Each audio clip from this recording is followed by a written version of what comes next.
ONGC వారు ఈ రోజు వరకు కూడా ఏ విధమైనటువంటి సమాధానం లేకుండా మమ్మల్ని అనేక రకాలుగా శాంతియుత సమస్యలకి రమ్మని కోరినా సరే ఏ విధమైనటువంటి సమస్యలకి రాకుండా మమ్మల్ని మభ్యపెడుతూ మరి గ్రామాల్లో అనేక స్విచ్చులు పెడుతూ మరి ఈరోజు వాడలరేవులో ఒక ప్రమోటెక్ అనే కంపెనీకి ఒక కాంట్రాక్ట్ కట్టబెట్టి ఆ కాంట్రాక్ట్లో 116 ఉద్యోగాలు కల్పిస్తే ఆ కాంట్రాక్ట్ ఉద్యోగాలు ప్రభుత్వం జీవో 70% ఉద్యోగాలు స్థానికులకు ఇవ్వాలని 70% ఉద్యోగాలు ఇవ్వాలని ఉన్నప్పటికీ కూడా ఏ విధమైనటువంటి పర్సంటేజ్ ఉద్యోగాలు కూడా ఇవ్వకుండా గ్రామస్తులకు అన్యాయం చేస్తూ మరి అలాగే ప్రమోటెక్ని గట్టిగా డిమాండ్ చేస్తున్నాం.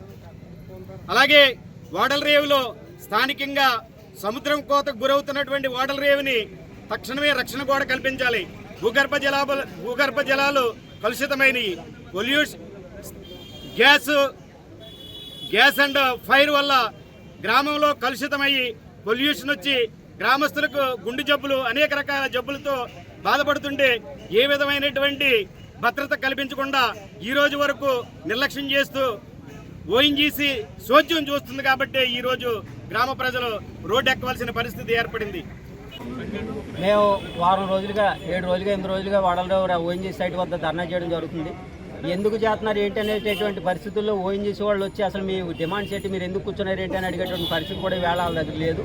మేము ఎందుకు చేస్తున్నాం అంటే వాడలరేవు గ్రామానికి అన్ని విధాలు అన్యాయం జరుగుతుంది. ఒక 40 సంవత్సరాలుగా సంస్థ ఉన్నా కానీ ఆ సంస్థకు సంబంధించిన డెవలప్మెంట్ ఏమీ జరగట్లేదు.